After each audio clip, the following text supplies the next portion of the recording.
Drugs వ్యవహారం రెండు తెలుగు రాష్ట్రాలను కుదిపేస్తోంది. స్కూల్ పిల్లలు, కాలేజ్ పిల్లలు కూడా ఇందులో ఇన్వాల్వ్ అయి ఉన్నారన్న వార్త తెలిసి ప్రతి ఒక్కరు కూడా షాక్ కి గురయ్యారు. ఈ నేపథ్యంలోనే తెలంగాణ ప్రభుత్వం కూడా స్కూల్స్ అన్నిటికీ కూడా నోటీసులు జారీ చేసింది. ఇక ఇప్పుడు ఆంధ్రప్రదేశ్ ప్రభుత్వం స్కూల్ యాజమాన్యాలతో సమావేశమై డ్రగ్స్ బారిన పడకుండా ఎలాంటి జాగ్రత్తలు తీసుకోవాలో మంత్రి గంటా శ్రీనివాసరావు సూచిస్తూ ఉన్నారు. ప్రస్తుతం మనం ప్రత్యక్ష ప్రసారాన్ని చూస్తున్నాం.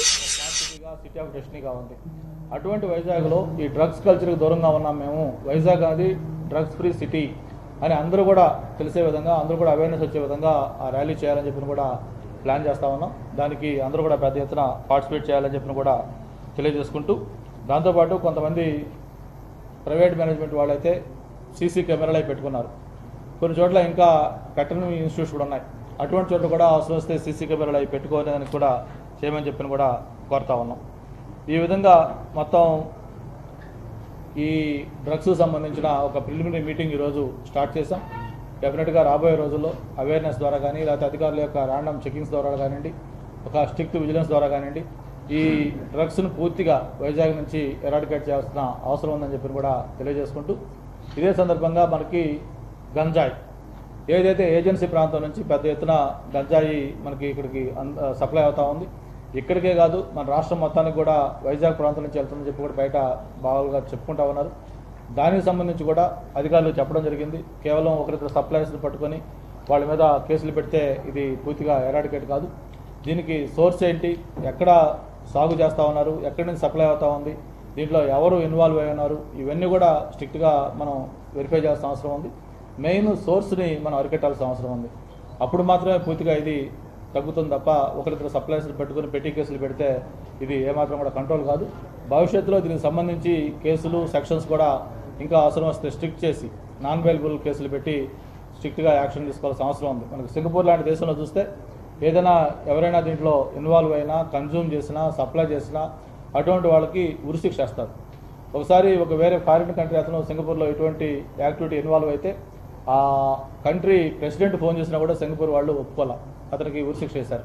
అంత స్ట్రిక్ట్గా దేశం అమలు చేస్తుంది కాబట్టి ఈరోజు సింగపూర్లో ఎక్కడ కూడా డ్రగ్స్ అనేవి దొరకవు, ఎవరు కూడా ధైర్యం కూడా చేయరు. ఈరోజు భారతదేశంలో డెమోక్రసీ, ఇక్కడ ఎక్కువ స్వేచ్ఛ ఉంది. దాన్ని దుర్వినియోగం చేసుకుంటూ ఈరోజు హైదరాబాద్ అలా తయారైంది. ఆంధ్రప్రదేశ్ అలా కాకుండా ఉండాలనేదే గౌరవ ముఖ్యమంత్రి గారి యొక్క ఆలోచన. అందుకే ఆయన ఆదేశాల మేరకు ఈ ప్రిలిమినరీ మీటింగ్ పెట్టడం జరిగింది. త్వరలోనే ఈ మెయిన్ మొత్తం అందరం కూడా ఇన్వాల్వ్ చేసి టాస్క్ ఫోర్స్ పెట్టి ఎక్కడ కూడా ఇటువంటి జరగకుండా అన్ని చర్యలు కూడా తీసుకోవాలనే ఉద్దేశంతో ఈ మీటింగు పెట్టడం జరిగింది.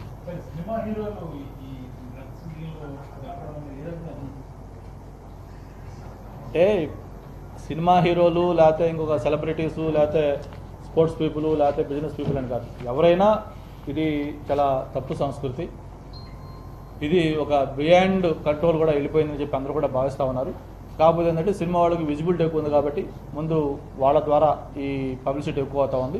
సినిమా వాళ్ళతో పాటు సాఫ్ట్వేర్ పీపుల్ ఉన్నారు, ఇంకా అదర్ సెలబ్రిటీస్ ఉన్నారు, కార్పొరేటివ్ గ్రూప్స్ సంబంధించిన వాళ్ళు ఉన్నారు, అందరూ ఉన్నారు. ఒక్కొక్క రోజు ఒక కొత్త యాంగిల్లో ఇన్ఫర్మేషన్ బయటకు వస్తూ ఉంది.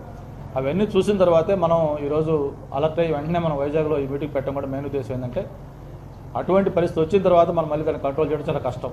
ఇనిషియల్గానే దీన్ని మనం ప్రికాషన్స్ తీసుకుంటే డెఫినెట్గా ఇది కంట్రోల్ అవుతున్న ఉద్దేశంతో, prevention is better than cure అనే ఉద్దేశంతో నిన్న మధ్యాహ్నం అనుకుని అప్పటికప్పుడు ఈ స్కూల్స్ మీటింగ్ పెట్టాం. రేపు 25 కాలేజెస్ కూడా పెట్టి దీన్ని పెద్ద ఎత్తున చేయాలి.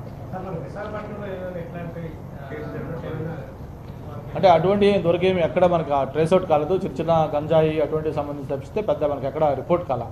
బట్ హైదరాబాద్లో కూడా మనకి మొన్న ఇది అయ్యేదాకా మనం అనుకోలేదు ఇంత పెద్ద ఎత్తున ఉందనేది.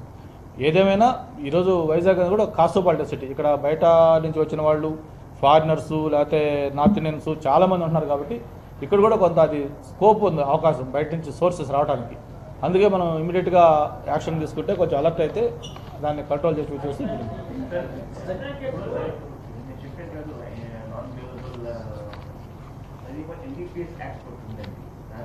నార్కోటిక్స్ దీన్ని యాక్చువల్గా అంటే నేనైతే ఏం ప్రపోజ్ చేస్తానంటే రేపు నెక్స్ట్ క్యాబినెట్ మీటింగ్లో, ఎందుకంటే ఇది ఒక వైజాగ్ లేకపోతే ఒక చోట సంబంధించింది కాదు, మొత్తం ఇది స్టేట్ వైడ్ కూడా ఆంధ్రప్రదేశ్ని ఒక మోడల్ స్టేట్గా చేయాలనుకుంటున్నారు కాబట్టి ముఖ్యమంత్రి గారు.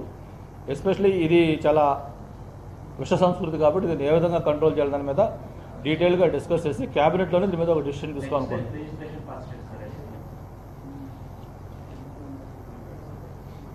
చెప్పేదమ్మా ఓకే స్కూల్స్లోని కాలేజెస్ కి దగ్గరలోనే బార్లోను